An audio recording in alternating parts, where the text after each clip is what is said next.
go back to your time when you were there and you caught Abu Zubaydah. This, I'm sure you would be in line for promotion after capturing number 3 in Al-Qaeda, right? Yes. What happened after that? What's your story after that? Well, I got a medal. I got a huge award. And then I was denied promotion. And I was shocked. And I shouted at my boss, what do I have to do to get promoted around here? Do I have to catch bin Laden? I just caught the number 3 in Al-Qaeda and I'm denied promotion? Well, it turned out that the reason why I was denied promotion was that as soon as I got home from Pakistan, they asked me if I wanted to be trained in the torture techniques so I could be used to torture prisoners. And I said, no, I have a moral and ethical problem with it. I believe it's illegal. I want nothing to do with it. Of the 14 people that they asked, I was the only one who said no. And so the director of the Counterterrorism Center, Jose Rodriguez, a monster, said that I had, his words, displayed a shocking lack of commitment to counterterrorism. So in the meantime, I got the job of a lifetime and I became the executive assistant to the deputy director for operations. And I said, I was passed over for promotion. He said, what? He said, how?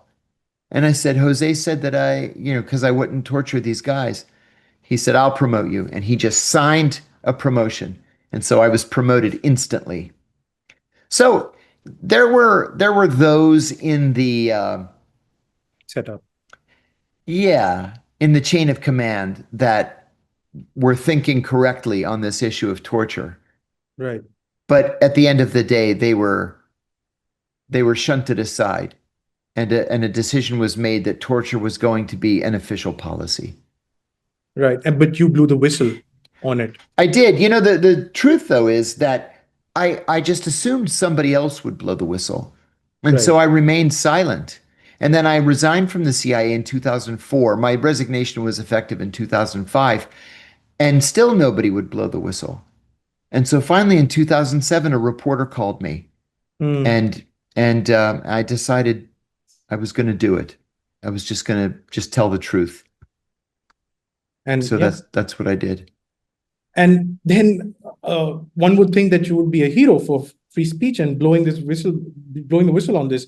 But then the Obama administration, ironically, a campaign that was run on hope and change, and maybe shedding some light and some transparency. Right. They are the ones who actually went ahead and prosecuted you. Yes, indeed.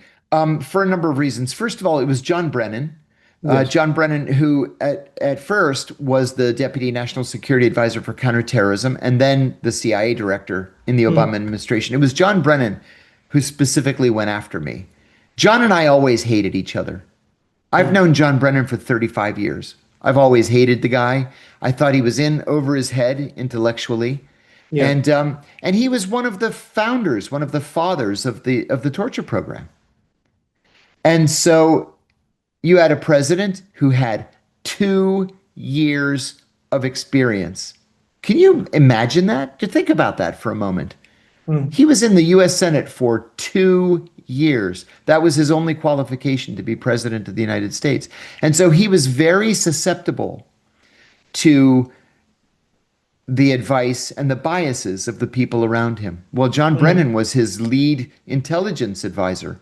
And John Brennan said, we need to stop these leaks because we're going to start doing things like using drones to kill people. We need to put this guy Kiriakou in prison. And so that's exactly what they did.